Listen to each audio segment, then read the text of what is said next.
Addiction is essentially the loss of choice around what we consume without being aware that we have lost that choice. And it is incredibly insidious.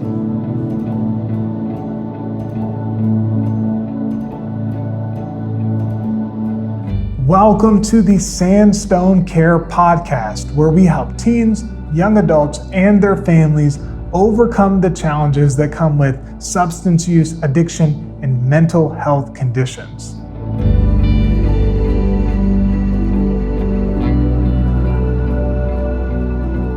Welcome to the Sandstone Care Podcast with me, Clint Malley. Today we're talking about dopamine, the reward chemical, the thing that's in your brain every time you do something that you like, and how that plays into addiction and to our everyday lives inside and outside of alcohol and drugs. And we have an amazing guest for you today. Her name is Dr. Anna Lembke. She's the professor of psychiatry at Stanford University School of Medicine and the chief of the Stanford Addiction Medicine Dual Diagnosis Clinic. So she's a clinical scholar. She's published more than 100 peer-reviewed papers, book chapters, and commentaries. And she sits on the board of several national, state, and national addiction-focused organizations. One thing that I thought was really interesting is that she was in the Netflix documentary, The Social Dilemma, the unvarnished look at the impact of social media on our lives. And today we're going to be talking about her new book, which is Dopamine Nation, Finding Balance in the Age of Indulgence. I read it from cover to cover, and I can't wait to get into the details.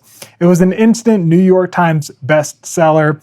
It explores how to moderate compulsive overconsumption in a dopamine overloaded world. Dr. Anna Lembke, thank you so much for joining us on the podcast today. Oh my goodness, thanks for having me. I'm happy to be here. So I'm going to set the stage where we talk about the beginning of this book.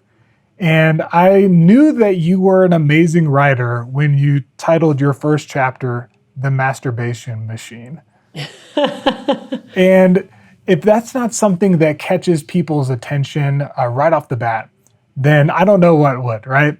And so I'm wondering if you could kind of give us a condensed version of, hey, what was this? Why did you choose to name this chapter that? And then how that played into your focus on addiction and dopamine, even within your own life. So the chapter is called Our Masturbation Machines. It's based on the real life story of a patient of mine who developed a very severe sex addiction, and he actually built a masturbation machine. When I first heard about that, I was shocked, as really I think most people would be. But as I came to know him and as I reflected on it, it occurred to me that he's not all that different from the rest of us. And that in fact, our smartphones and our other digital devices, where we're getting so many of our basic needs met now instead of turning to other people, are a lot like having a masturbation machine. I also introduced there my own compulsive overconsumption of romance novels, which started with, the Twilight Saga and then progressed to 50 Shades of Grey over about a 2-year period, facilitated by my Kindle, which, turned me into a chain reader. So just really wanting to draw parallels between kind of the way we live now and this patient who, on the face of it, seems so other and so kind of shocking, but really just is the same as you and me. And I think that that's the thing that really, when I read that, it leveled the playing field, right? When we think about people who are addicted to opiates or to what people consider to be hard drugs, or who have an addiction that interferes with their life, right? There's so many functioning addicts out there, right? But an addiction that really just is not something that you would hear in the news every day, right? And then we take that and we say, hey, if we really kind of drill down, okay, what is addiction? How does it play out in our lives? We all kind of have these different things, and technology has been a huge piece of that. Not just in the technology of the drugs that we use, right? But also the way it's allowed us to engage and to interact with our world. And with a brain that hasn't quite caught up yet. So we've talked about dopamine a little bit on this podcast, but in your own words, I would love for you to tell our listeners and our watchers, okay, what is dopamine? Why does it matter when we're thinking about technology and about addiction? So dopamine is a neurotransmitter. We make it in our brain. Neurotransmitters are those molecules that bridge the gap between neurons. Neurons are the workhorse cell of the brain, which send electrical impulses around that create the emotions, thoughts, feelings that we have. But neurons actually don't touch end to end. There's a little gap between them called the synapse. And bridging that gap are these little chemicals called neurotransmitters. Dopamine is the most common neurotransmitter and the most important neurotransmitter when it comes to the experience of pleasure, motivation, and reward. It's not the only neurotransmitter involved in that process, but it is the final common pathway. And the fundamental difference between things that are addictive and things that aren't is that things that are addictive release a whole lot more dopamine and release it more quickly in a part of the brain called the reward pathway or the reward circuit. So dopamine is just super fundamental to the experience of pleasure, reward, motivation, but also to the process of becoming addicted.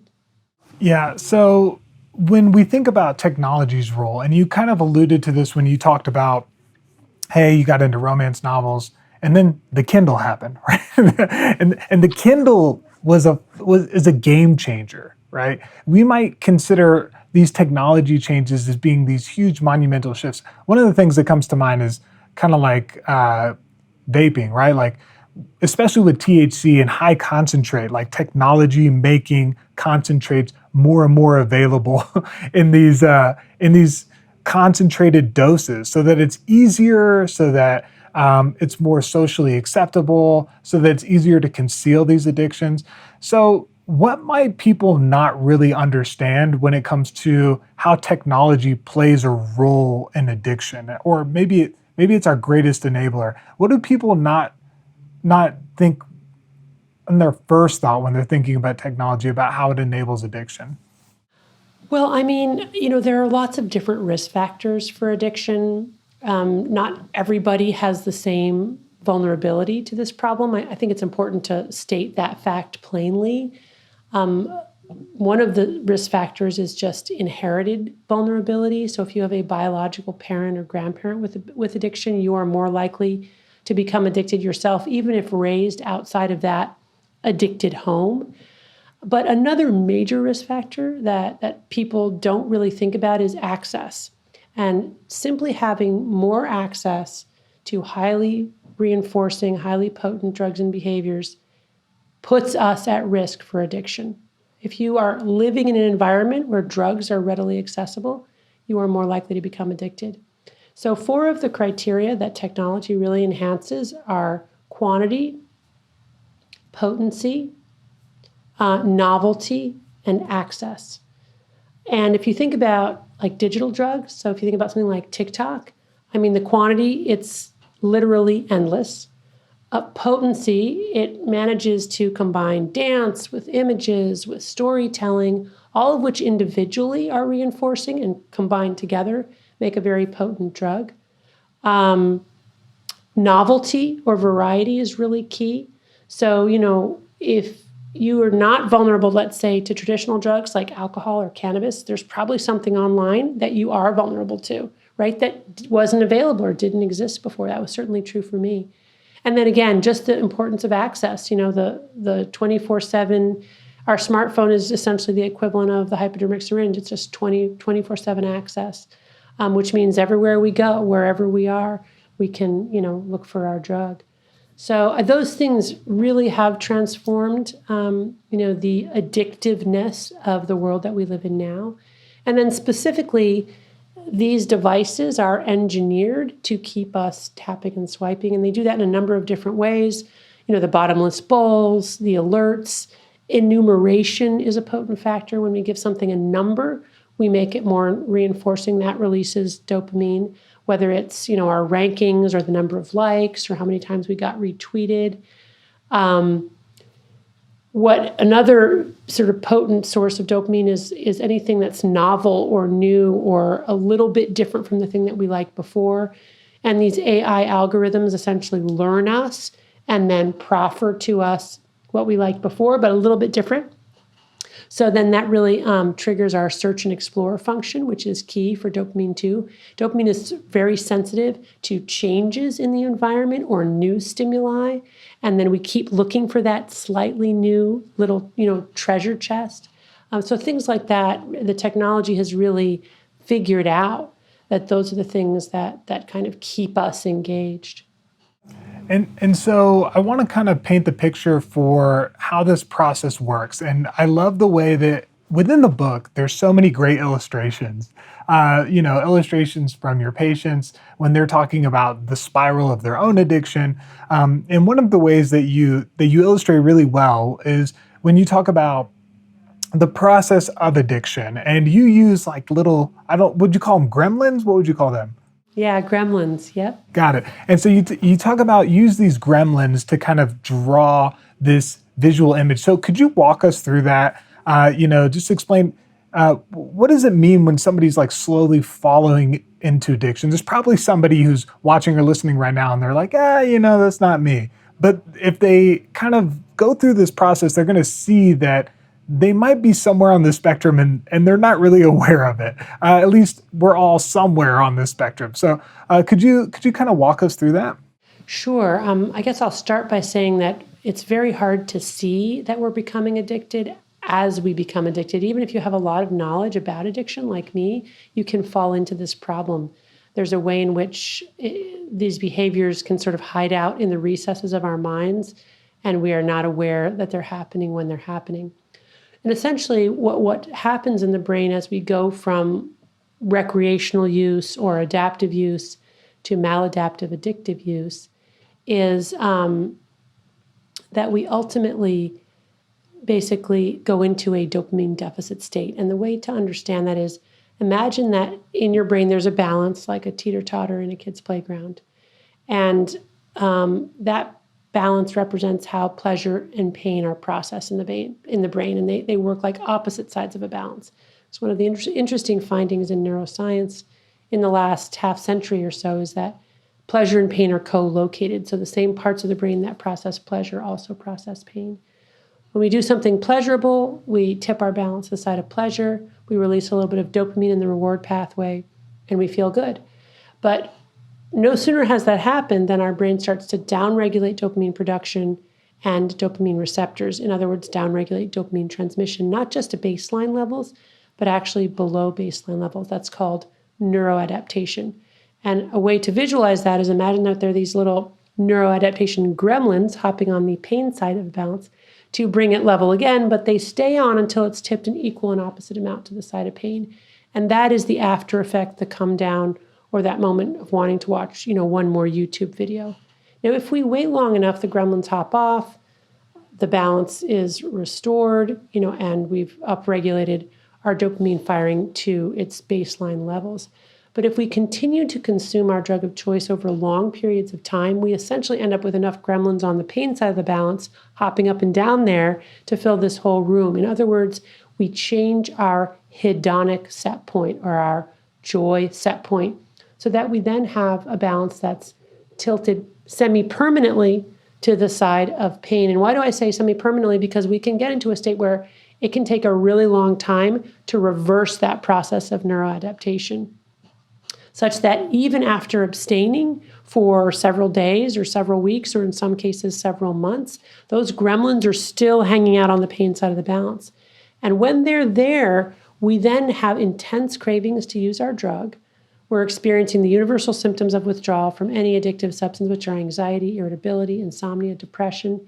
Now, when we use our drug, we don't feel good or get high. We just essentially feel normal. And really importantly, other things are no longer interesting, right? We've narrowed our focus to this one thing. And when we're not using it, we're preoccupied by it. We have a lot of intrusive thoughts of wanting to get back to it. And this is essentially what we're all experiencing, even on a micro level, with our phones, for example, right? We put our phones away. We say, I'm not going to look at that. And then, within 5 minutes, we've got our gremlins hopping up and down on the pain side and say, look at the phone, look at the phone, look at the phone, until we're either automatically or just because we can't stand it anymore, reaching for the phone again. So it's that sort of slippery slope that happens as the brain kind of gets into this addictive space. Dr. Lembke, it seems like all of the deck is stacked against us. Like, our biology has not caught up with technology. Technology is just moving so fast. And so we might feel like there's nothing we can do. We're always going to be in this state in which technology is changing at an exponential rate, and our biology is still in this caveman era, right? Like where we still have these very basic neurological functions. So, what hope can we have for being able to overcome all of these different ways now that we can become addicted and how it impacts us? Yeah, well, I'm actually really hopeful. Remember, this is an unprecedented problem in human history. For most of human history, people lived in a world of scarcity and ever-present danger. The average lifespan was 30 years. The fact that we're living, so much longer and have so much more stuff is really an incredibly new problem. And it is a problem, but I'm optimistic that we together and individually are going to figure it out. Dopamine Nation is sort of my suggestions for how to do that. And what I do is I essentially hold up people with severe addictions who have achieved recovery as modern day prophets for the rest of us. Because if they can figure out how to live in this dopamine overloaded world, then really the rest of us can, take cues from them. And what I've learned from my patients is essentially that you have to start with abstinence, right? And you have to give up that drug.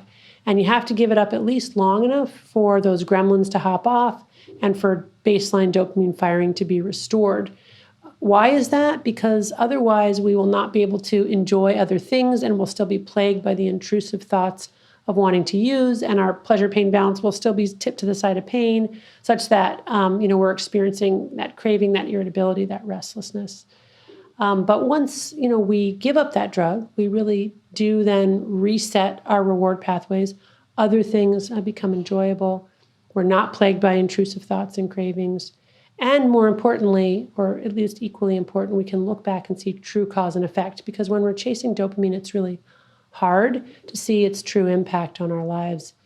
And I have a lot of patients who will do the 30-day fast from their drug of choice and come back and say, wow, I didn't really even realize I was addicted. Or, wow, I thought my cannabis was actually helping my anxiety, but really it was making it worse. And I only know that after giving it up for a month and realizing my anxiety is so much better. And I've heard that so many times. I just heard that in clinic today from a wonderful young man who gave up alcohol and was essentially using alcohol for his pernicious anxiety, and tried all these other medicines. He tried ketamine and psychotherapy and all these things. Nothing worked for his anxiety. He gave up alcohol for a month and his anxiety got, so much better.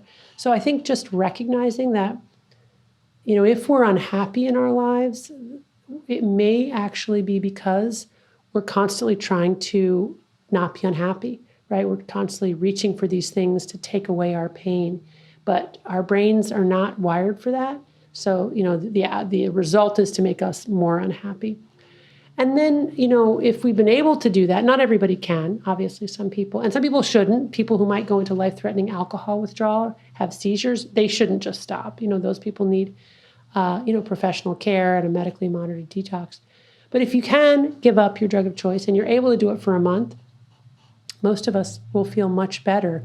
And then we're able to, with clearer cognition and insight, make choices about if and how we want to reintegrate that substance back into our lives. And if we do decide to go back to try to using in moderation, it's a matter of creating self-binding strategies. So how to limit our consumption. There are lots of different ways to do it.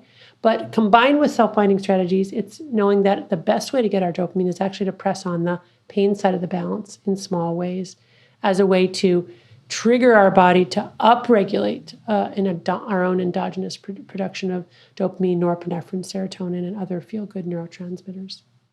Yeah, can we go into a few specifics of what does it mean to actually activate that pain trigger, right? And so yes, we have this seesaw, right? Like this, there's this imbalance. And okay, in order for us to balance, because pleasure and pain are located in the same part of the brain. Am I getting that right? Yeah, you are. Okay, so they're located in the same part of the brain. And when we have this imbalance, one of the things we can do is, trigger this pain response. What do you mean by that?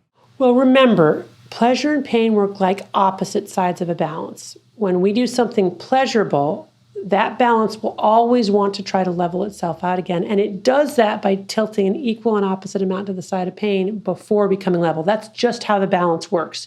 That's how it restores homeostasis. There's always a price to pay. So if we do something that's painful, that the initial stimulus presses on the pain side, the way that our balance will restore a level balance is to tilt it to the pleasure side. That means that initially painful stimuli like exercise, like ice cold water baths, like doing anything really that's hard or effortful, is going to kick into motion our own endogenous dopamine production, right? Those gremlins are going to hop on the pain side until it's tilted to the side of pleasure. That means we're essentially making dopamine and making other feel-good neurotransmitters and hormones when we're doing something hard. It's like putting money in the bank for later. Just to think about it in sort of a graph, like thinking about a graph, when we expose ourselves to a pleasurable stimulus, what we have is a sudden rise in dopamine levels in the brain, followed by a sudden and precipitous lowering of dopamine levels below baseline. That's craving, that's anxiety, that's restlessness, right? Until we're level again. When we do something painful, we get a very different kind of distribution. What we get is a steady rise in dopamine over the course of that painful activity, and then a leveling out and maintenance at high levels of dopamine for hours afterwards, potentially, until dopamine then goes back down to baseline levels. So we don't get that dopamine deficit state. Now, one sort of warning or caveat to that is that an extremely potent, extremely painful stimulus like cutting on ourselves actually no longer works in that healthy and adaptive way. It essentially becomes equivalent to a drug. And we know that, from sort of human experience of people cutting on themselves or jumping out of airplanes or other extremely potent, scary, painful stuff. But we also know that from interesting animal experiments. So for example, if you take an animal and you give it a really intense and painful foot shock, you will see the same arborization or increase in dendrites in dopamine-producing neurons in the reward pathway as you see with a single shot of cocaine. So too much pain turns it into a drug, so you don't want to do that. So, it makes me think about how when we're trying to overcome something, we have a tendency to want to, at least for myself, I'm not going to speak for all people, but at least for myself, we have a tendency to want to kind of insulate ourselves, to go into like a little cocoon of comfort, to make life as easy as possible, right? Like within my own family, if you're sick, you become royalty, like whatever you need, like whatever show, whatever food, like whatever you do or don't want to do. Okay, like you're sick. You are royalty, right? And though we might not think about that when it comes to our addictions or trying to give up something, right? We actually do that sometimes when it comes to when we're trying to mitigate the pain that we're feeling, right? Because of not using a substance or not doing an action that's triggering all of this dopamine. But what I hear you saying, and tell me if I'm on the right track with what you're saying, but what I hear you saying is that it's that pain that actually allows your body to say, hey, listen, we're going to need some feel-good chemicals because we've got some pain chemicals here and we want equilibrium, and people are always trying to get back to equilibrium. And so you actually need to feel the pain if you actually want to build the natural chemicals of dopamine again so that you can restore some sort of balance. Is that what you're saying? Yeah, that's great. I love it. You put that really, really well. That's your body going, whoa, there's pain here. There's danger. We got to help, we got to help you out, and we got to, make these chemicals to protect you and make sure that, you get well and feel better later.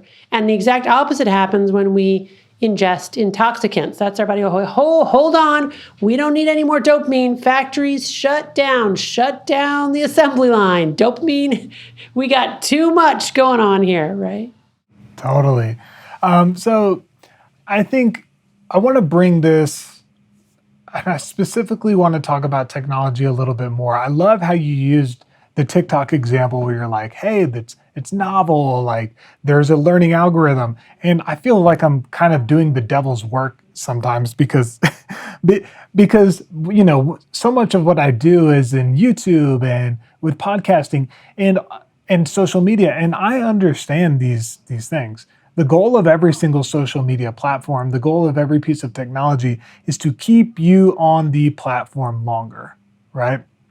And they reward the content that does that. A simple example is, when I'm creating a YouTube video, they want you to create an end screen that features other YouTube videos to suggest to that person, right? To be able to keep people on there longer, right? They favor people. So when you're posting on a Facebook or on Instagram, instead of giving a link to a YouTube video, they prefer for you to natively upload that video because they don't want you to go to another platform. Everyone's real selfish about their own platform, right?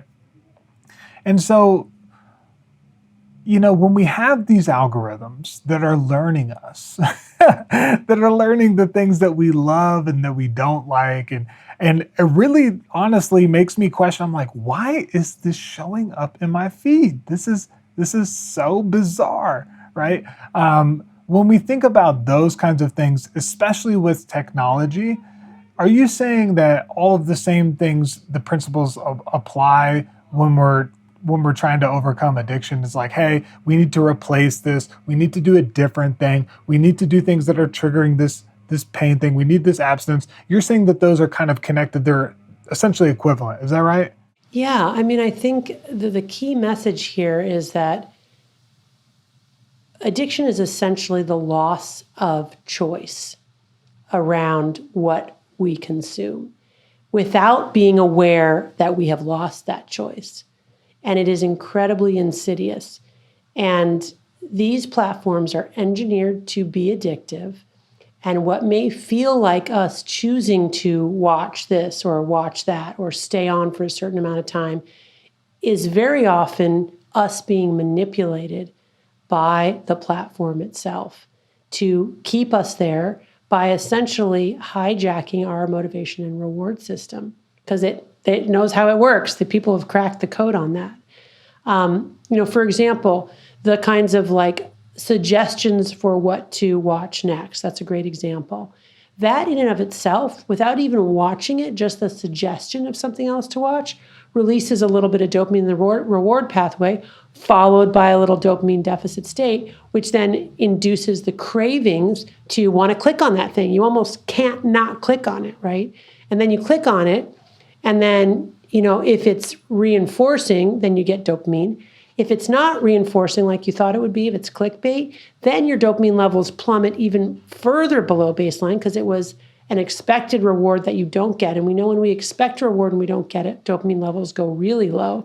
So then we're craving even more, and then we keep looking more for something that will make up for that dopamine deficit state. So it's this incredible vicious cycle that we can get into where we really do lose our freedom and autonomy, right? Where it's like, stop me from cleaning us, please. I don't want to keep doing this. And we're not even enjoying it anymore, right? But we're caught in it. And that kind of brings things full circle. One of the things that you talked about, I opened up this podcast and I was like, hey, what are some of the signs that someone might be feeling or the pathway that someone might become addicted? And you're like, well, actually, just because you know things doesn't mean you can't become addicted or that you're even aware, right? And so one of my favorite things that you did in this book is that you use real stories throughout it. And you got permission from your patients and you changed their names and you're very candid up front. But I think the realness of the stories is one of the things that makes things so powerful, within this book, that you're understanding that these are real people who are struggling with real things.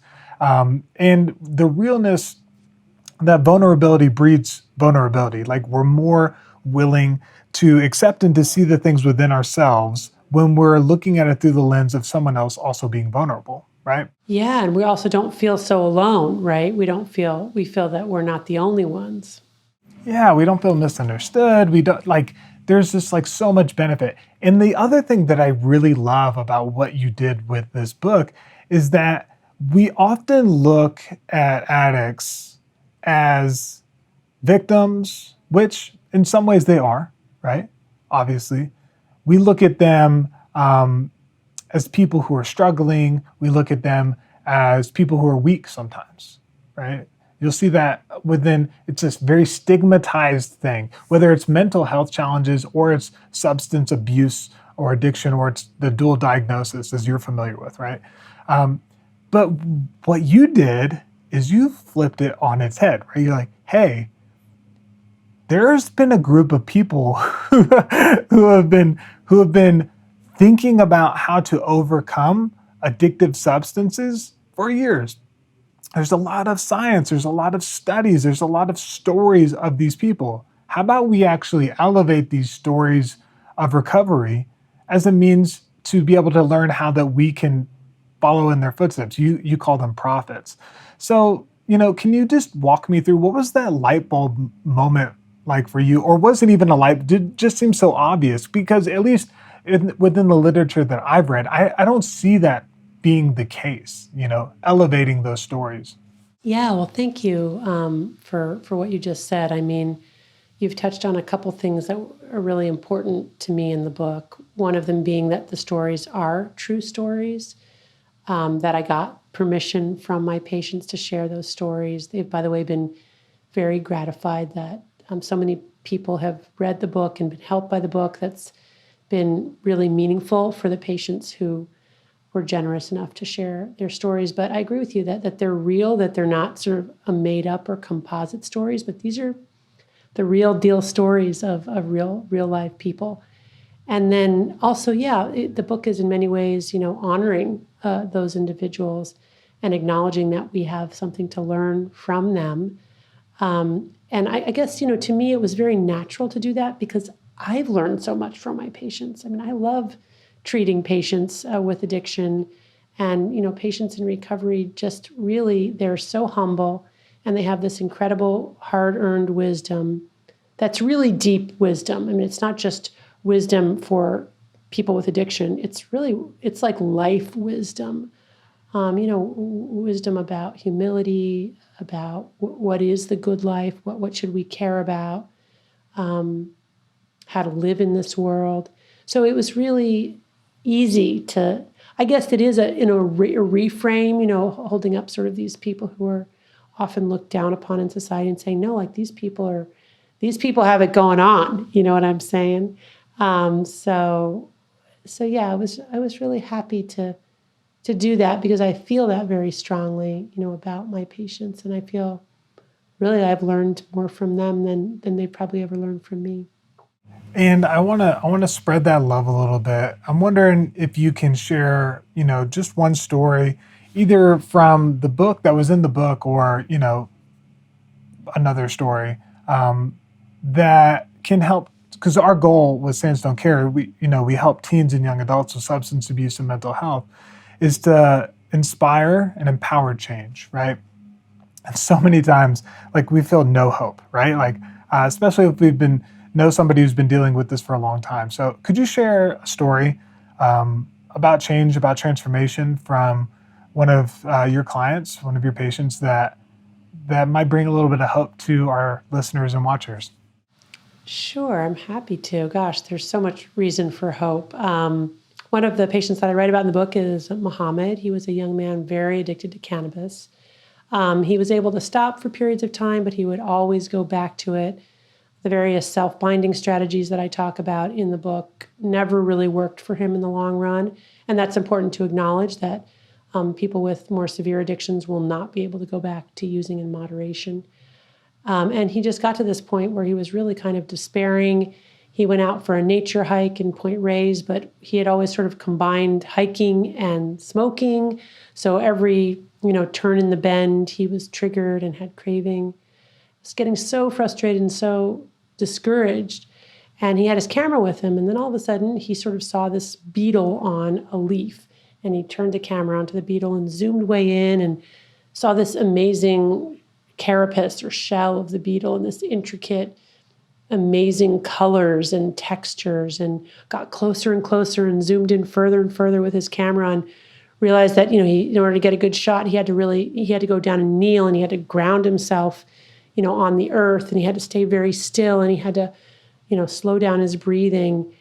And it was in that moment that he had an epiphany, because in that moment he stopped craving or thinking about cannabis, and he was transported. He forgot himself. And of course, we all want this experience of non-being. We need to just be out of our bodies and out of our own heads. We all need that and want that. How to get that without using something addictive. And in that moment, he discovered it, right? So instead of trying to run away from himself and his own thoughts and the world, which is essentially what we do with intoxicants, with drugs, he focused very, very deeply into the present moment. He looked closer than he had ever looked before. And all of a sudden, the world became magical. It became interesting. It held all kinds of intrigue that he hadn't noticed before. And that was really, the answer for him. And I remember when he told me that in clinical care, I was struck just by the power of that moment. But also I realized that's what I had done too, because with my own problems of compulsive overconsumption, where I was drifting away from my family, even getting disconnected from my work. And so I had done something similar to him. I thought, let me pivot and re-engage. Let me reinvest in the people in my life instead of looking for other people. Let me reinvest in the job that I have instead of thinking I need another job. And when I did that in a sustained way over many days, all kinds of good things started coming to me. And the world actually became reinforcing, interesting, pleasurable, rewarding. And I think that's a huge lesson of the book. Dang, it made me take a second just to think about what you're saying. Oftentimes when you're doing a podcast or something, you don't want to have this dead space, but sometimes it's also good to just hear what you're saying and to understand like that grounding nature and diving deeper into the world and losing yourself into where you're at, being in the moment, allows you to also not be triggered with cravings, and you kind of lose yourself in that. And then one day you were like, oh my God, I actually didn't think about this. I didn't think about this for the whole day or an hour or 10 minutes. And that's a win. And that's so amazing. And I think that we all know somebody who we hope that they can find recovery, whether it's from a mental health challenge or substance abuse. And sometimes it might seem like everything's lost, right? Like this will never happen to them. But your story about Muhammad and really just the more I hear this, the more it becomes evident to me that there's no way that we should be able to lose hope. As someone who studied dopamine and the triggers of technology and addiction and understands all of the ways that this can be complex and hard and difficult. Like you get it, like you know this. Like you're a smart human being who really has done a lot of research, has had tons of experience, and yet you still are hopeful. Yeah, I'm hopeful, and also I would just say I also struggle. So it's not as if sort of like we crack the code and then you're done. It's an ongoing struggle, right? I mean, I think ultimately when I think about the pleasure-pain balance and how to manage both pleasure and pain in our lives, I mean, I use the analogy of a teeter-totter in a playground, but really what it is, it's almost like we're balancing on a board on a ball. And bouncing on a board on a ball, you can't be static, right? It's a dynamic function. You have to constantly be moving, balancing, shifting your footwork, readjusting. A wind comes, you got to balance in a different way. I mean, that's really what we need to do in order to maintain balance and stay in that place where, we're not falling off. It's a constant, dynamic, eternal reassessment in the moment. Okay, what am I doing now? Okay, what do I need? Let me shift here. Let me do that. And I was just talking with a family therapist, and one of the things they were telling me is, hey, you've never lived another life. Like, this is a unique time with unique challenges. If you have a kid and then you have another kid, it doesn't mean that you figured out parenting, because every day it's the first time with your child, your second child that's that age, and they're a whole different person. There's so much complexity, and it's refreshing to hear like, hey, this is hard and it's okay. And it's not going to, you can be hopeful and understand that everybody struggles and that this is closer to all of us than we think it is.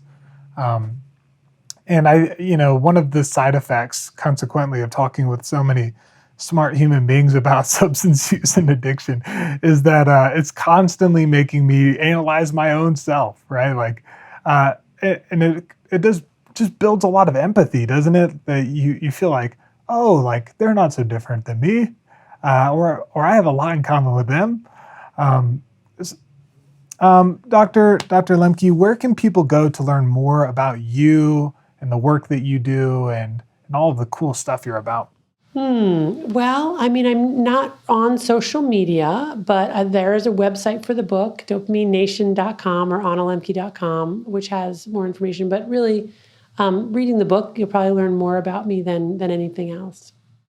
Awesome. You'll find the links for all of those things in the show notes in the description box below. And I also think it's just hilarious. I'm not on social media. We can maybe understand why, right? Like, like that makes a little bit of sense. Dr. Lembke, thank you so much for joining us on the podcast today. You're very welcome. It was my pleasure. Listeners, again, you can find all the links for those things in the show notes. You can do this. Change is possible, and we will see you on the next episode. If you want to learn more about treatment options for you, your teen, or young adult, then tell us about your situation on a confidential call using the number in the show notes or live chat with us at sandstonecare.com. We'll connect you with the treatment that you need, and if we're not the right fit, we'll get you where you need to go. Be well, and remember that change is possible.